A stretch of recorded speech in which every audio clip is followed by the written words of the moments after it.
Oke,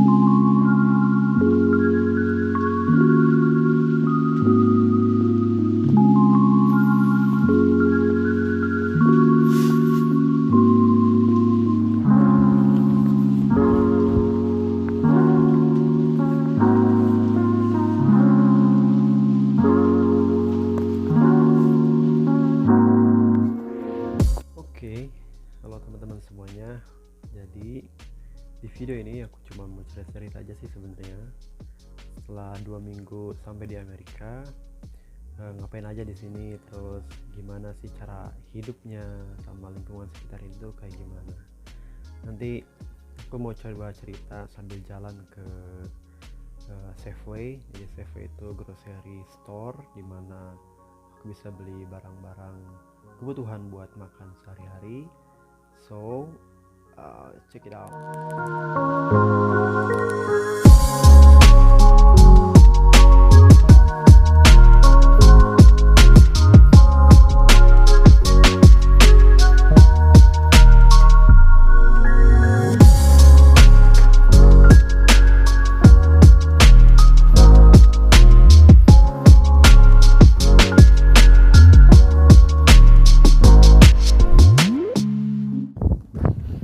Jadi sambil jalan aku mau juga cerita.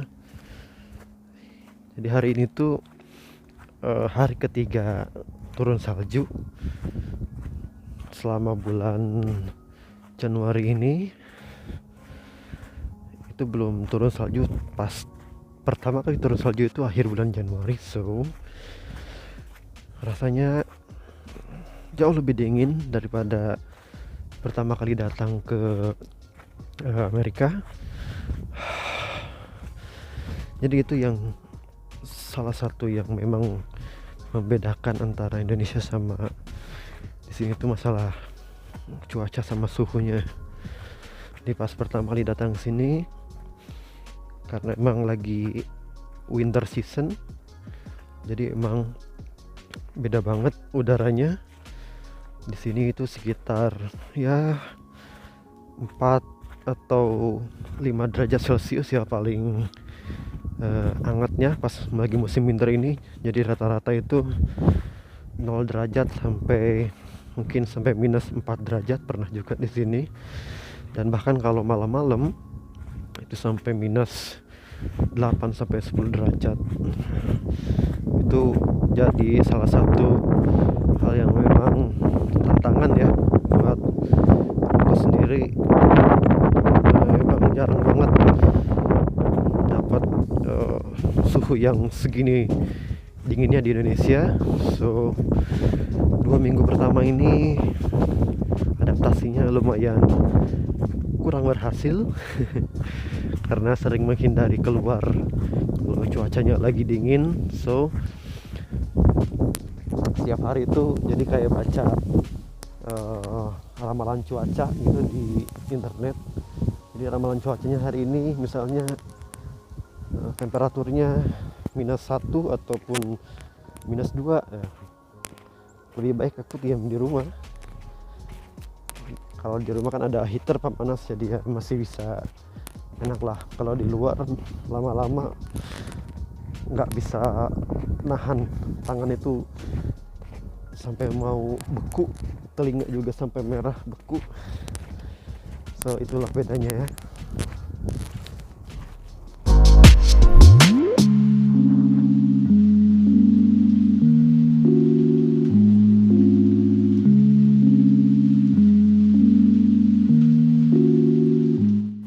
Terus yang kedua itu masalah komunikasi.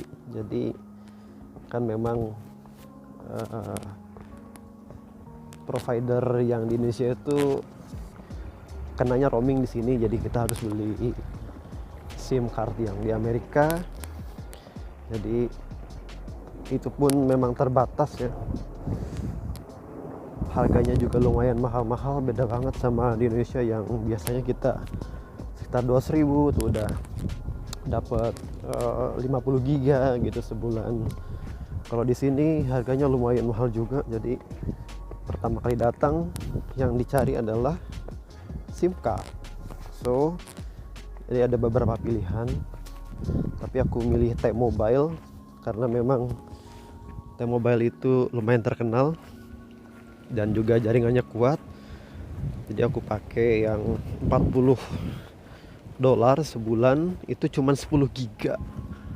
Wow, 10 giga selama 1 bulan. Nggak bisa YouTubean, nonton YouTube setiap saat di jalan dan lain-lain. Tapi untungnya emang di tempat tinggal ada free wifi lumayan kenceng. Jadi kalau di luar ya cuman buat lihat-lihat maps, terus lihat-lihat info atau lain-lain, ya gitu aja sih. Kalau untuk YouTubean, belajar dan lain-lain, tetap pakai wifi yang ada di rumah supaya gak bangkrut.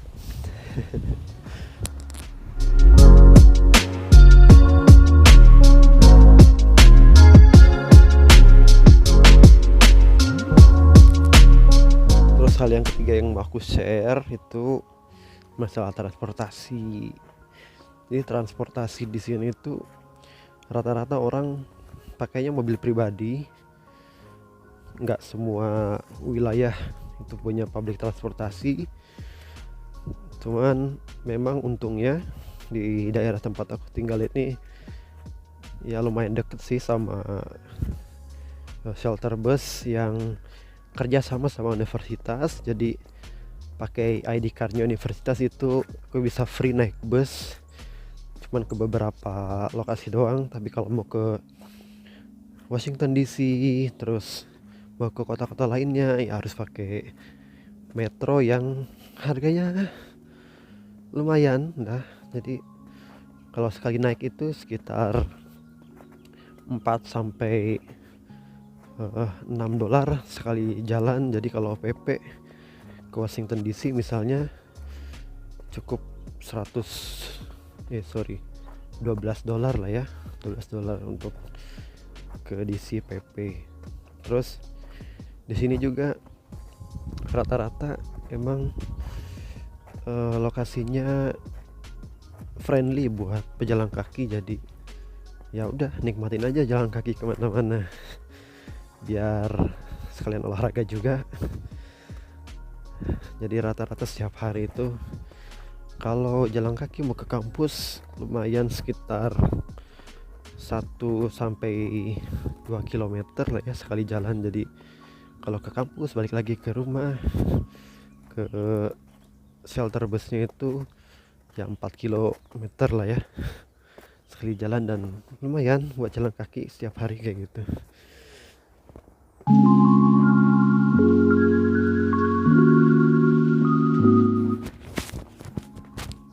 Nah, karena sekarang masih dalam kondisi pandemi, jadi kuliahnya pun masih hybrid. Ada beberapa mata kuliah yang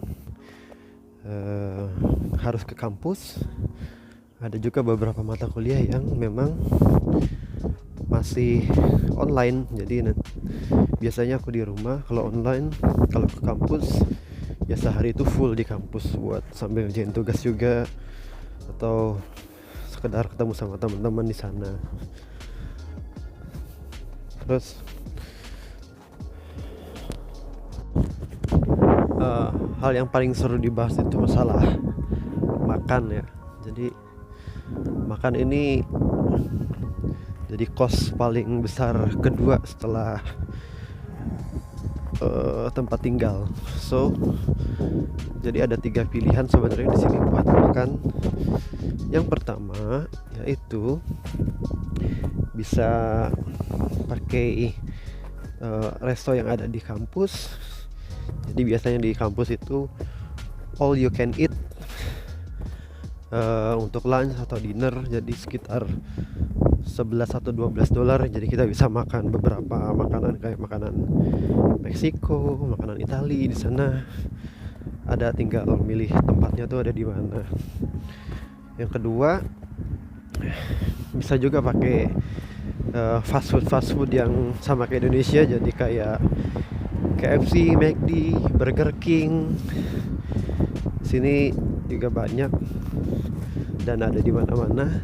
Harganya lumayan lebih murah, sekitar 7 sampai 9 dolar sekali makan. Terus yang ketiga juga bisa makan di resto-resto yang terdekat di sini. Jadi kalau makan ke resto itu bedanya kita harus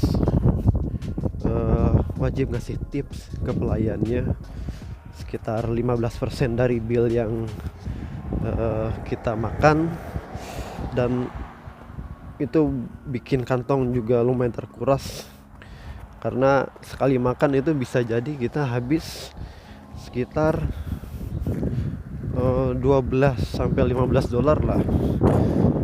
Jadi buat kantong mahasiswa itu kayaknya harus bener-bener tahan buat nggak ke restoran dulu. So sekitar sebulan sekali atau 2 minggu sekali lah nyobain beberapa makanan di resto. Dan makanya aku sendiri pilih buat masak sendiri. Hampir setiap hari, 3 kali sehari itu masak sendiri, dan beli bahan makanannya ada beberapa tempat kayak di sini. Sekarang aku mau ke Safeway, itu grocery store milik Amerika. Jadi kayak bahan-bahan yang made in USA itu jual di sini, dan harganya lumayan bersaing karena memang ada banyak diskon di situ. Terus bisa juga ke Ranch Mart, itu dari Asia. Terus ada H Mart juga, itu yang dari Korea. Ada Walmart, ada Target, banyak sebenarnya, tapi yang dekat di sini di Safeway. Jadi ya aku lebih sering ke Safeway aja karena banyak juga makanan-makanan yang bisa diolah untuk jadi makanan Indonesia. Jadi tinggal pintar-pintar aja sih buat ngolah makanannya.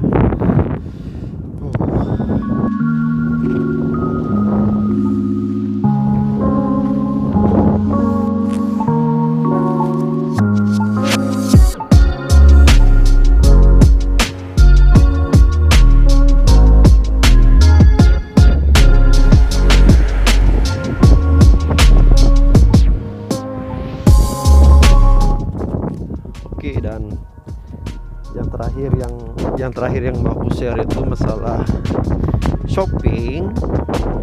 Jadi emang beberapa brand punyanya Amerika kayak buat baju Levi's gitu, kemudian dan lain-lain. Terus juga Apple itu memang lebih murah di sini. Kalau dihitung-hitung kita konversi sama rupiah ya, emang masih lebih murah di sini. So banyak pilihan dan bagus-bagus banget. Cuman emang harus tahan emosi atau tahan keinginan, karena memang kalau hampir setiap hari shopping, wah bangkrut juga, kekuras buat belanja kayak gitu. So harus sesuai budget ya, bulannya berapa. Tapi bener emang jauh lebih murah dibanding kalau beli di Indonesia ya. Just in case, karena ke Indonesia itu harus bayar pajak dan lain-lain, jadi itu makanya yang bikin lebih mahal ya. So habis ini aku masuk ke Safeway, nanti coba lihat beberapa harga yang memang bisa jadi patokan buat hidup di sini. Let's see.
bayar kalau nggak pakai harga member buat sekotak gini bayamnya.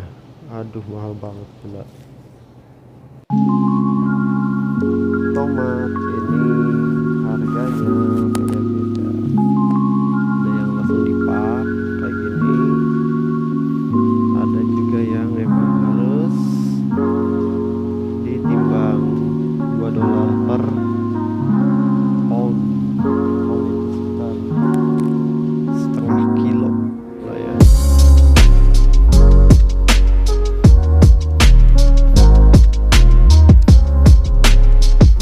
Jenis apel kesukaan favorit.